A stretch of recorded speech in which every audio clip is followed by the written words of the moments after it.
Dean, how's it going? Going well. I saw you with some of my people in my community, Debbie Almontazer and Yes, others yes. in the Muslim American community. Thank you for going there and being supportive of my community. I really appreciate it. I spend a lot of time there because I gravitate to the communities that feel like they're being ignored or under siege sometimes. And welcome back to the Dean Obeidallah Show. Right now, very happy to welcome back the governor of the great state of New York, Kathy Hochul. She's the 57th governor and the first female governor in the history of this beautiful state. Before that, served as lieutenant governor from 2015 to 2021. Governor Hochul, nice to see you. Thanks so much for being back on. Hey, Dean, thanks. Looking forward to a great conversation. Happy to be back again. And by the way, first of all, in your ad, you should be talking about how the Buffalo Bills are in first place, the Giants are 6-1, the New York Jets even have a winning record. I can't remember another governor where all of our football teams had winning records and are competing to be champs. I mean, this has got to be you somehow. I'm not sure, but somewhere. I'm not going to declare it the Hochul bounce, but if others will, I won't object. No, I'm a big football fan. I go to a lot of games, and I frame my campaigns in the context of not spiking footballs, running like underdogs. It's not over till you're in the end zone. So I love sports. I really do. And the Yankees are pretty good this year too. The Mets did well. So overall, it's just a great year for New York. It is. And I imagine you're a Buffalo Bills fan. Big time. They're a great team now. You've been through some difficult times. So now enjoy the last year and the future. So let's talk about tomorrow in New York starts early voting, which I'm going to take advantage of. I'm a New Yorker. Could you tell us a little bit about that and the idea of people getting to the polls, making sure their voice counts? Right. We've made it so much easier. I mean, there was a time when you had to show up one day out of the year. It was on a Tuesday for a general election. And if you're a working mom and you have to get the kids off to school and then go to your job and then stop and see your family on the way home and see grandma at the nursing home, that was my life. It might be after 9 o'clock. And so this just makes it so much easier for people. And for people in the state of New York, for them to understand that this window of opportunity from tomorrow all the way through election day is your chance to define the future of your state for years to come. And this election, everybody hears how important it is. Really, this is important because when voters show up, we win. But I mean, when Democrats show up and there's more Democrats, we win. And if they get complacent, and complacency can be your enemy when you're in a democratic state, that's what we have to fight against. Like, of course, she's got it. She's going to be fine. I'll just stay home. Please, everybody, we have a lot of other races on the ballot, not just mine. The control of Congress is at helm, and we have a lot to talk about, a lot of issues, real contrast. So I just hope everybody will check with their Board of Elections, find out where to go. There's different hours around the state, but I'll be voting early tomorrow in Buffalo. And I'll be voting early in Manhattan. And you're right, there are so many competitive races across New York, Congress, up and down the ballot. People have to get out. One quick thing on a horrible note, unfortunately, there was an attack earlier this morning, we learned, on Speaker Pelosi's husband, Paul Pelosi. And what the reporting is, the guy was yelling, where's Nancy? And the social media post, he was talking about the January 6th lies about the election, COVID lies, and that. Just what's your reaction to this attack? It is bone chilling to think that there are people out there that have been so radicalized. The election deniers, where it started with Donald Trump, and my opponent Lee Zeldin was one of the people that was text messaging the White House on how to orchestrate the strategy, and then to have that manifest itself in an assault on our nation's capital physically, but also an assault on our democracy, and have those people still, so rabid about this that they would actually go harm another human being. I've known the Pelosi's a long time, known Paul. I've seen how hard, he has been out there in the public eye, and he's a good person, wonderful family. And this hurts all of us. And it has to be not just called out, but not the act itself, but also the whole environment that allows the conspiracy theorists to become radicalized, and the sharing of social media and the consequences that can accrue for people that are innocent. And that's what's so deeply, deeply disturbing about this incident, and really what's happened to political discourse and the sabotaging in people's mind of election results, casting that seed of doubt that results in people saying, well, I have to take arms and attack my capital on January 6th. It is stunning still when you think about it. We should never become desensitized to what happened on that day, or the people that were part of inspiring the people to go do what they did, and the harm that was caused, and the lives that were lost, and that frailty we feel when you feel like anybody's vulnerable now. This is America. we can disagree. We've disagreed, vehemently since the Civil War, but we don't have to have a civil war today. We should pull it together, stop the violence, and the leaders of these organizations need to just have everybody stand down. I agree. And Governor, I really appreciate too that you mentioned it's one thing Republicans denounce this attack, which they do universally, but they don't denounce the root of the attack, the cause of the attack. It's the lies online. And, I know you're busy today, but the social media post that we saw online reported by NBC News, it reads like a Trump speech. I have to be blunt about this. And I really think we need the leaders to call out the cause and the radicalization of these election lies that just don't stop. It just continues on. It makes people feel like they've lost their life and their country based on a lie, and they haven't. Joe Biden won. Yeah. Joe Biden won.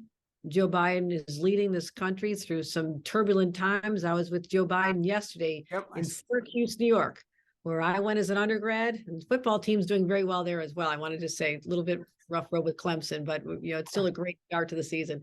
But Joe Biden was there. He went to law school in Syracuse. Why did he come back?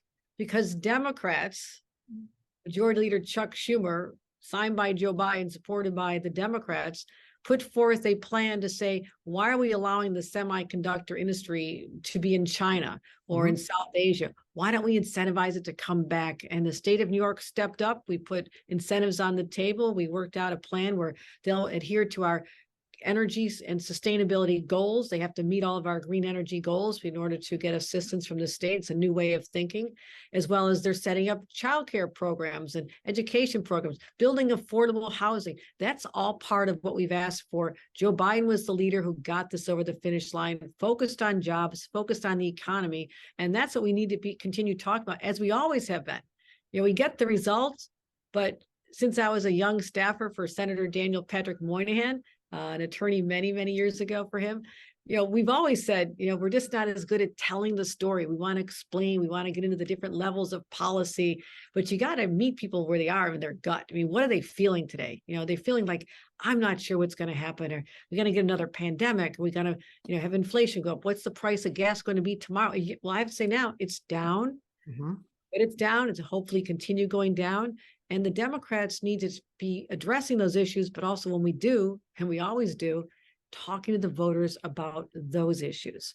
And Joe Biden was there yesterday. I was proud to stand with him and to talk about the largest private investment in New York State history happened with a Democratic governor, a Democratic president, and a Democratic majority leader who got the job done. They didn't go to Texas. They came to New York. That's great. And it was great to see the president and you with the president and Chuck Schumer. I'm chatting with the New York Governor Kathy Hochul. So you mentioned the economy. You've only been governor, people have to remember, since August 2021. Unemployment's gone down over 2% in this state and down in every single county. Obviously, your policies and leadership play a role in that, and talking about it's not bragging when you're sharing what you've accomplished. How has that happened? How have you been able to bring down unemployment in every single county across the state? Creating the jobs.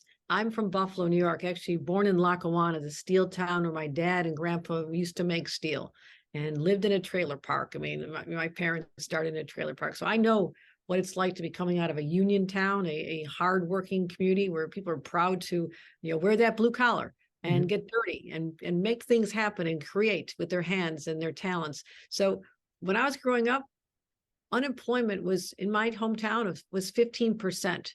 All my siblings had to leave the state to get other jobs, and it wasn't that long ago. So today, to have Buffalo with less than 4% of 3.8% unemployment, I never thought I'd live long enough to see this. So these are extraordinary numbers. But if you're someone whose job was lost because of the pandemic, someone in hospitality, New York City is a little bit behind because we lost so many people. Broadway's back, but not 100%. The hotels are back, but not 100%. The restaurants the same. So there's still these effects. But what we're focused on is re-engaging people and pointing them to a different career. We have $350 million. This was a huge investment. You ask how we do all this. Money on the table to support workforce development programs, talking about the green energy jobs, offshore wind, the technology jobs. We have so many jobs that are unfilled. I'm going to need 9,000 workers to make these state-of-the-art semiconductor chips in upstate New York. And New York City, we have so many other opportunities as well. So I don't mind talking about the economy, because the economy, gets better when we create more jobs. Clearly, our unemployment's down, but you have to have people have the skills that employers are looking for. And that's what we're focused on as well, in getting more people into teaching and healthcare professions. We have real shortages, and that's going to be a real problem for the constituents of our state if we don't meet it head on. And that's what I've been doing since I've been on the job just over a year. I know it's a short time. It seems like it longer. Time goes longer and shorter, different intervals. There's another big issue, and that's reproductive freedom for women. And it also affects men, obviously, as well, in relationships and families. We talked about it last time a little bit. You've used and released millions of dollars, hundreds of millions of dollars, in fact, to help with reproductive access. Lee Zeldin, your opponent, not only voted to defund Planned Parenthood, which is horrific, he's also voted to criminalize abortion. How would Lee Zeldin, and this is not politics, this is true, if he became governor and put an abortion ban, how would that impact the health of women in this state? It's game over. I mean, we would be no better than the other states that have, gleefully taken away women's right to make decisions about their own bodies, they and their doctors. And so this is appalling. And what I did, as soon as we knew that this decision could come down, we immediately, before the Dobbs decision was even overturned, we stepped up and said, I need to get more money out to the providers, because we will be that safe haven here in New York. There will be people coming to our state. So we put a $35 million out there to beef up the services and allow providers to be ready for this influx of people. But what could happen in New York? It's funny, Lee Zeldin, now that he's done with the, trying to out-Trump everybody to win the Republican primary, and he did very good at that, as Trump's most staunchest supporter, according to Donald Trump. Now he's saying, like, oh my gosh, I'm in a Democratic state and they don't support my position on taking away women's right to choose. He says this is great. The day after Dobbs' decision, nothing changed. So nothing will change in New York. Say, newsflash, nothing changed because I'm the governor and you're not. I mean, it's not that hard to figure out. His name today is still on legislation in Washington that says life begins at conception, no abortion to save the life of a mother or for rape or incest. That's where his position is now. He's trying to walk it back with ads and thinks that people in New York haven't been paying attention. And that's his strategy right now. We just have to stop those lies, because he has said he would have a pro-life health commissioner. You know how much power a commissioner has over regulations? They can literally go into clinics and say, we're shutting you down because you're not meeting health and safety codes. He could shut down this industry. And the Speaker of the legislature, Carl Heastie, even said, Lee Zeldin also knows that there's a lot of power with the governor in the budget. Right. In the budget, you can put in language that accomplishes your goals, and there'll be a tough decision on whether or not you shut down government or not. So for him to say it's a law of the land, nothing will change, seems like we heard that when there were confirmation hearings from individuals nominated by Donald Trump, when they somehow convinced senators that they were being honest about what they would do with Roe v. Wade, and they were lying. They're lying. As soon as they had that first chance, like, oh no, we're fine, we'll never touch it. Guess what? Roe v. Wade was overturned. So you can't trust anybody. You look at their record, a lifetime of opposing women's reproductive freedom and wanting to have government mandated pregnancies. That's what we're talking about here. Government mandated pregnancies. I agree. And Republicans tell us what they want to do. Sometimes we roll our eyes, but after Roe got overturned, we can't roll our eyes. They are coming for everything they say. It could be marriage equality, it could be access to birth control, to the books you can read, the people you can love. That's what they're talking about. Last thing, what are your priorities for the second term? I know things are going to go well. We all have to get out and vote. But if things go as planned, as Muslims we say, inshallah, God willing, that things go as well, what's your top priorities for your second term? Or your first full term, I should say. First full term, yes. I'm looking forward to morphing from being a candidate and governor to just being governor. And really, right. We have an incredibly talented team. I said what I want to do is assemble the smartest public policy experts. So I'm ready to lead into this next new era, the new era that follows the pandemic. And here's what we're going to focus on: affordability. Mm-hmm. And the largest driver of anxiety in families is affordable housing. Can they make their mortgage payment? Can they find an affordable place to rent? Will their kids be able to grow up in the same community they're raised in, or are they going to be banned because it's just too prohibitive anymore? So we've been working on this since the end of session. I'm putting forth a very bold, ambitious plan to jumpstart the building of new housing, all levels, but focusing on affordable housing and talking about transit-oriented development. When you have transit stations, that's where you build the housing. That's where you get the concentration of people, whether it's, throughout the Mid-Hudson area, Long Island, or in the city. Then people don't need to have a car. We reduce the reliance on vehicles. Use the public transportation because you're living right there. And we've had had to overcome a lot. Boston and Philadelphia and Washington, they're all building at a faster rate as we are, and we are behind. I need to have a plan to build over 500,000 new units in the next 10 years, up to 1 million. I'm going to get it done because that's how we supercharge New York State. People want to live here. Right. People love the idea of being back together in this most fascinating place. But if you can't afford to live here, it doesn't work for you. So affordability in all levels, what we can do to help with childcare funding. $7 billion I put on the table. I want to do more to help our childcare providers be stabilized, but also help subsidize the families. Half the kids in New York right now have subsidized childcare because of the state of New York's investments. So those are my priorities focus. I would say top one, affordability covers a lot. It's utility costs. It's about the property tax rebates we've been getting more money back in the pockets of New Yorkers. So those are top of mind, as well as public safety. I've been leaning hard into public safety, getting illegal guns off our streets since last January. This is not a new issue for me. It's not a campaign, wake up and all of a sudden we're talking about crime. Look at the record. We've been focused on this all throughout, working with law enforcement, state, federal, local, giving them the resources, tripling the amount of money they have so they can keep our streets and subways safe. So those will be the top priorities heading in. And we've got a plan already. I'm excited about launching it. It sounds great. And look at your opponent talks about crime, but he gets an A rating from the NRA and opposes anything to make it harder for people who shouldn't have guns to have guns. I don't know how you fight crime if you're not going to take the steps to keep guns out of the hands of bad people, but that's your opponent. So, Governor, thanks so much for being on. I wish you the best. Early voting in New York starts tomorrow. I look forward to chatting with you after Election Day. I wish you the best in this election.